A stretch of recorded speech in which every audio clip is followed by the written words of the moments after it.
انشاءاللہ تفسیر قرآن کا آغاز کریں گے، اور اس میں قرآن مقدس کی آخری 2 سورتیں کہ جن میں اللہ تعالی اپنے بندوں کو، چونکہ قرآن تو سب کے لیے ہے، نازل تو جناب رسول اللہ صلی اللہ علیہ وسلم پر ہوا، اپنے بندوں کو اللہ تعالی چند زندگی کے اندر نقصانات جو ہو سکتے تھے ان سے بچنے کا طریقہ عطا فرما رہے ہیں۔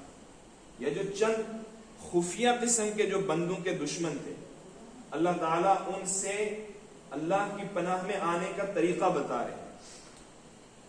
تو دراصل یہ جو 2 سورتیں ہیں آخر کی، سورۃ الفلق اور سورۃ الناس، ان کا ایک خاص شان نزول ہے کہ جب جناب رسول اللہ صلی اللہ علیہ وسلم مکہ المکرمہ سے ہجرت کر کے مدینہ المنورہ تشریف لے گئے، تو چونکہ وہاں پر یہودی بھی رہتے تھے، اور یہ یہودی حضرت اسحاق علیہ السلام کی اولاد میں سے تھے، اور جناب رسول اللہ صلی اللہ علیہ وسلم حضرت اسماعیل علیہ السلام کی اولاد میں سے تھے، اور مل کر یہ دونوں حضرت ابراہیم کی اولاد میں چلے جاتے ہیں۔ تو جب ان یہودیوں کو یہ پتہ چلا کہ ہمارے خاندان سے نبوت نکل کر بنی اسماعیل میں چلی گئی، تو یہ لوگ اللہ کے نبی صلی اللہ علیہ وسلم کے مخالف ہو گئے۔ پہلے تو انہوں نے، چونکہ توریت کے اندر حضور صلی اللہ علیہ وسلم کی نشانیاں موجود تھیں، آپ کے نام مبارک کا ذکر تھا کہ ایسے ایک نبی تشریف لائیں گے، لیکن جب انہوں نے دیکھا کہ نبی ہماری قوم سے نہیں ہے بلکہ دوسری قوم سے ہے، تو یہ مخالف ہو گئے۔ جب مخالف ہوئے تو اس مخالفت میں کچھ طریقے تو یہ کیے کہ باہر کے دشمنوں سے دوستی راستی کر کے حملے کرواتے، اور بھی بہت طریقوں سے دشمنی جو ہے یہ کرتے، لیکن اللہ کے نبی صلی اللہ علیہ وسلم کے اوپر جادو بھی انہوں نے کیا۔ اور یہ سورت 2 جو سورتیں ہیں اسی کے ذکر کے بارے میں، چونکہ مفسرین جب کسی سورت کا کوئی سبب ہوتا ہے، کوئی ریزن ہوتا ہے، کسی وجہ سے جب سورت نازل ہوتی ہے، اس کو شان نزول کہتے ہیں۔ تو ان کا شان نزول یہ ہے کہ لبید ابن عاصم ایک یہودی تھا، اس کی بیٹیاں بھی تھیں، انہوں نے مل کر اللہ کے نبی صلی اللہ علیہ وسلم کو جادو کیا۔ اب اس جادو کا اثر کیا ہوا؟ تفسیر ابن کثیر میں لکھا ہے کہ اللہ کے نبی صلی اللہ علیہ وسلم کو کوئی کام نہیں کیا ہوتا تھا، لیکن آپ سوچتے تھے کہ میں نے وہ کام کر لیا۔ مثال کے طور پر آپ کی چند بیویاں تھیں، تقریباً 9 کے قریب بیویاں تھیں، تو آپ صلی اللہ علیہ وسلم ان سب کی باریاں لگائی ہوئی تھی کہ ایک دن ایک کے پاس، دوسرے دن دوسرے کے پاس، تیسرے دن تیسری بیوی کے پاس، لیکن آپ بھول جایا کرتے تھے کہ کسی بیوی کے پاس تشریف نہیں لے گئے، لیکن پھر بھی آپ سوچتے تھے کہ میں گیا ہوں۔ سورتوں کو نازل فرمایا تو ان 2 سورتوں کی کل 11 آیتیں، اور وہ جو جادو کیا گیا تھا وہ بالوں کے اندر گانٹھ لگا کر کیے گئے تھے، ان کی بھی 11 گانٹھیں تھیں، 11 گرہیں۔ تو اللہ حضرت جبرائیل جب ان صورتوں کو لے کر آئے اور آپ کو بتایا گیا کہ جادو فلاں کنویں کے اندر ایک پتھر ہے اس کے نیچے کیا گیا ہے، یعنی وہ جو بالوں کی گرہیں ہیں لگائی ہوئی وہ اس پتھر کے نیچے رکھی ہوئی، تو آپ نے حضرت علی، حضرت عمار ابن یاسر اور حضرت زبیر رضی اللہ عنہ، ان 3 حضرات کو بھیجا کہ وہ نکال کر لاؤ۔ جب وہ نکال کر لائے تو آپ کے سامنے جب رکھی گئی، دوسری روایت میں کہ حضرت جبرائیل علیہ السلام، خیر جو بھی تھا، تو آپ ایک آیت پڑھتے ان 11 گروہوں میں سے ایک گرہ کھل جاتی، اور دوسری آیت پڑھتے تو ان جادو والی 11 گروہوں میں سے دوسری کھل جاتی۔ اس طریقے سے 11 آیتیں آپ نے پڑھی اور وہ 11 کی 11 گرہیں کھل گئی۔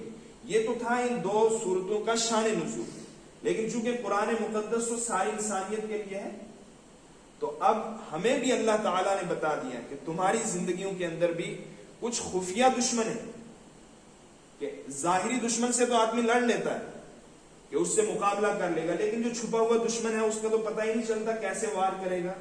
تو اللہ تعالیٰ نے ان آیات میں انہی کا طریقہ بتایا ہے کیسے ان نقصانات سے بچنا ہے۔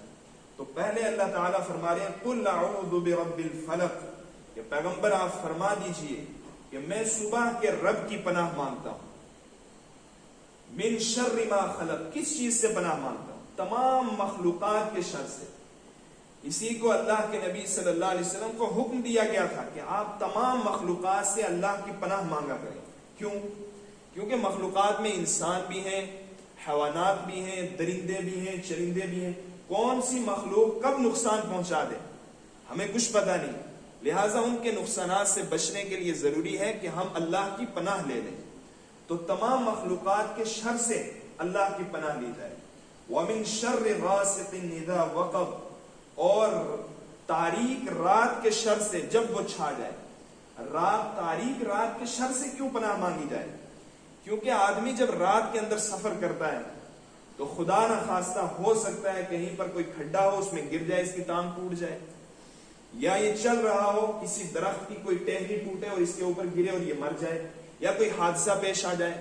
تو رات کے اندر انسان کو حادثات کا سامنا ہونے کا زیادہ خطرہ رہتا ہے، کوئی بھی حادثہ پیش آ سکتا ہے۔ تو اللہ تعالیٰ نے حکم دیا کہ رات کی تاریکی سے بھی پناہ مانگو، کس کی؟ اللہ کی۔ وَمِن شَرِّ النَّفَّاثَاتِ فِي الْعُقَدِ، اور گرہوں میں پھونکنے والیوں کے شر سے۔ یہ ہے کہ پھونکنے والیوں سے کیا مراد ہے؟ کہ جادوگر، کیونکہ عموماً جادو جو ہے وہ رات کو کیے جاتے ہیں، اور سب سے خطرناک جادو جو ہے وہ عورتوں کا ہوتا ہے۔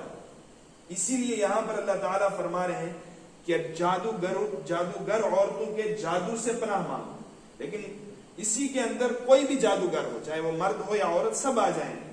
تو جادوگر کیونکہ انسان کو تباہ و برباد کر دیتا ہے، انسان کی زندگی کیا، اس کا جینا جو ہے حرام ہو جاتا ہے جادو کی وجہ سے، کہ نہ اس کو سونے میں سکون، نہ اس کو جینے میں سکون، یعنی انسان موت کی تمنا کرنے لگ جاتا ہے۔ تو اللہ تعالیٰ فرما رہے ہیں کہ جادوگروں کے جادو سے بھی پناہ مانگو، اور وہ پناہ اللہ ہی عطا کریں گے۔ وَمِن شَرِّ حَاسِدٍ إِذَا حَسَدَ، اور حسد کرنے والے کے شر سے جب وہ حسد کرنے لگے۔ کیوں؟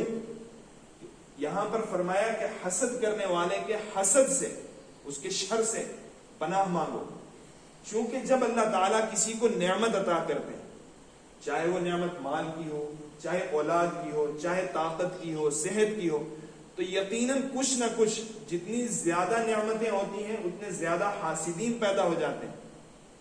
تو ان حاسدین کے حسد سے بھی پناہ مانگنی ہے۔ کیوں؟ کہ جب آدمی کسی سے حسد کرنے لگتا ہے، یا جس کے کوئی حاسدین پیدا ہو جاتے ہیں، پھر وہ حاسد یہ نہیں دیکھتا کہ مجھے اس کو نقصان کس طریقے سے پہنچانا ہے، تو وہ جائز ناجائز ہر طرح کے کام کر کے نقصان پہنچانا چاہتا ہے۔ اور حسد کہتے کس کو ہے؟ حسد ہے کہ کسی کے پاس آپ کوئی نعمت دیکھیں اور پھر دل کے اندر یہ تمنا کریں کہ اس کی یہ نعمت زائل ہو جائے۔ مثلاً کسی کو اللہ تعالیٰ نے اچھی دولت عطا کی، تو آدمی یہ سوچے کہ کس طریقے سے اس کی نعمت زائل ہو جائے، تو یہ حسد ہے۔ لیکن اگر یہ آدمی سوچے کہ کاش میرے پاس بھی یہ دولت ہوتی جیسے اس کے پاس ہے، جیسے یہ مال خرچ کر رہا ہے میں بھی اللہ کی راہ میں خرچ کرتا، تو یہ حسد نہیں ہے، اس کو کہیں گے غبطہ، رشک۔ یہ آدمی رشک کرتا ہے، کاش میرے پاس بھی ہو۔ لیکن اگر دوسرے کی نعمت کو دیکھ کر آدمی یہ تمنا کرنے لگ جائے کہ اس کی یہ نعمت باقی نہ رہے، تو یہ حسد ہے۔ تو اللہ تعالیٰ یہاں حکم دے رہے ہیں کہ وَمِن شَرِّ حَاسِدٍ إِذَا حَسَدَ، کہ حسد کرنے والے کی برائی سے جب وہ حسد کرنے لگ جائے۔ تو اس صورت کے اندر جو ہمیں دنیاوی طور پر 4 خفیہ دشمن نقصان پہنچا سکتے تھے، اللہ تعالیٰ نے ان سے پناہ کا ہمیں طریقہ بتایا۔ اور آگے جو سورۃ الناس ہے، آخری سورت، اس میں صرف ایک دشمن کا ذکر ہے۔ اب پتہ چلتا ہے کہ وہ ایک دشمن کتنا بڑا ہوگا جس کو پوری سورت کے اندر ذکر کر دیا، اور وہ ہے شیطان۔ شیطان کا نام شیطان نہیں ہے، اس کا اصلی نام عزازیل ہے، اور شیطان اس کو اس وجہ سے کہتے ہیں کہ شیطان کے معنی آتے ہیں سرکش، شریر، اللہ کے نافرمان۔ اور اس کا ایک دوسری صفت ہے، اس کا نام ابلیس، قرآن میں آتا ہے نا، الا ابلیس استکبر وکان من الکافرین۔ ابلیس کے معنی ہے کہ اللہ کی رحمت سے مایوس، چونکہ یہ اللہ کی رحمت سے مایوس ہو چکا ہے اور اس نے جہنم میں جانا ہے، تو اس لیے اس کو ابلیس اور شیطان اس وجہ سے کہ یہ شریر ہے، نافرمان ہے۔ اس کا اصلی نام عزازیل ہے۔ اور شیطان صرف ایک نہیں، یہ بہت سارے ہیں، بلکہ ہر کافر، چاہے وہ انسان ہو یا جن ہو، وہ شیطان ہے۔ جو بھی ایمان والوں کو اللہ کی راہ سے، ہدایت کی راہ سے بھٹکائے، وہ شیطان ہے۔ اس لیے شیطانوں کی بڑی تعداد ہے، چونکہ خود جنات میں بھی نیک لوگ موجود ہیں، تو ان کو کون بہکاتا ہے؟ یہی شریر شیطان بہکاتے ہیں. تو شیطان بہت سارے ہیں، لیکن بڑا شیطان جو ہے وہ ہے جس نے حضرت آدم کے سامنے سجدہ کرنے سے انکار کیا، اس کا نام ہے عزازیل. اور یہ ابلیس اور شیطان یہ اس کی صفتیں ہیں. تو اللہ تعالیٰ اس دشمن سے، چونکہ وہ ہمارا دین کا دشمن ہے، انسان کی دنیاوی زندگی کا جو نقصان ہے یا بدنی جو نقصان ہے وہ کبھی نہ کبھی ختم ہو جائے گا.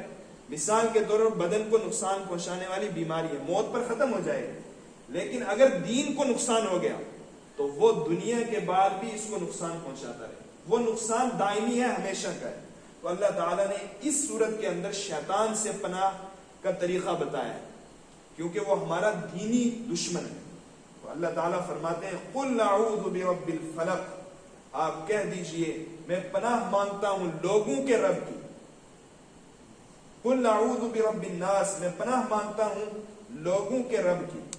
ملک الناس، لوگوں کے بادشاہ کی. الہ الناس، لوگوں کے معبود کی. یہ تو اللہ تعالیٰ کی صفتیں ہیں کہ اللہ ہمارا رب بھی ہے، اللہ ہمارا بادشاہ بھی ہے، اللہ ہمارا معبود بھی ہے، کہ ہم اللہ ہی کی تو عبادت کرتے ہیں نا، کسی بت کی پوجا نہیں کرتے. اب کس چیز سے پناہ مانگتا ہوں؟ من شر الوسواس الخناس، برے خیالات ڈالنے والے اور پیچھے ہٹ جانے والے کے شر سے. حدیث پاک میں آتا ہے کہ شیطان اپنی سونڈ کو، یعنی جیسے وہ ہم نے دیکھا ہے کہ ایک مچھر ہوتا ہے، اس کی ایک سونڈ سی ہوتی ہے جس کو وہ لگا کر خون چوستا ہے، اس قسم کی اس کی سونڈ ہوتی ہے. یہ اس کو آدمی کے دل پر رکھتا ہے. جب آدمی بھول جاتا ہے، اللہ کی یاد سے غافل رہتا ہے، تو یہ دل کے ساتھ چمٹ جاتا ہے اور انسان کو مزید غفلت میں ڈالتا رہتا ہے. اذا ذکر خنس، حدیث کے الفاظ ہے کہ جو ہی بندہ ذکر کرتا ہے اللہ کا تو یہ پیچھے ہٹ جاتا ہے. اسی سے الخناس، پیچھے ہٹ جانے والا. تو جو ہی آدمی اللہ کا ذکر کرتا ہے شیطان پیچھے ہٹ جاتا ہے. لیکن جب آدمی غافل رہتا ہے اللہ کے ذکر سے تو یہ اس کے دل کے ساتھ چمٹا رہتا ہے اور برے خیالات اس کے دل میں ڈالتا رہتا ہے. اسی کو فرمایا من شر الوسواس الخناس، برے خیالات ڈالنے والا، پیچھے ہٹ جانے والے کے شر سے. الذی یوسوس فی صدور الناس، جو لوگوں کے سینوں میں برے خیالات ڈالتا ہے. من الجنۃ والناس، خواہ وہ برے خیالات ڈالنے والا جنات میں سے ہو یا انسانوں میں سے. انسانوں میں سے بھی ہیں، جیسے فحاشی اور یانیت، مسلمانوں کے اندر بے دینی پھیلانے والے. یہ کون لوگ ہوتے ہیں؟ یہ شیطان ہی تو ہیں، شیطان کے چیلے ہی تو ہیں. تو اللہ تعالیٰ کہہ رہے ہیں کہ چاہے وہ برے خیالات ڈالنے والے اور اللہ کی ہدایت کی راہ سے بھٹکانے والے، چاہے شیطان ہوں یا انسان ہوں، سب کے شر سے میں پناہ مانگتا ہوں. تو یہ دو آخری آیتیں تھیں جن کے اندر اللہ تعالیٰ نے ہمیں طریقہ بتایا کہ چاہے دینی نقصان ہو یا دنیاوی نقصان ہو، اس سے بچنے کے لیے اللہ کی پناہ میں آنا ضروری ہے. اور ان دو صورتوں کی بڑی خاص فضیلت ہے. حضرت عائشہ رضی اللہ عنہا فرماتی ہیں کہ اللہ کے نبی صلی اللہ علیہ وسلم جب بھی بیمار ہوتے تھے تو آپ ان دو صورتوں کو پڑھ پڑھ کر اپنے اوپر پھونکا کرتے تھے. تو ان کو ہم صبح شام اپنے معمول میں رکھ سکتے ہیں کہ صبح فجر کی نماز کے بعد اور شام کو مغرب کی نماز کے بعد ان دو صورتوں کو پڑھ کر اپنے اوپر پھونکیں. اللہ تعالی ہمیں قرآن مقدس کے ساتھ والہانہ تعلق اور محبت عطا فرمائے، قرآن مقدس کو سمجھنے اور اس کے اوپر عمل کرنے کی توفیق عطا فرمائے. وآخر دعوانا الحمدللہ رب العالمین.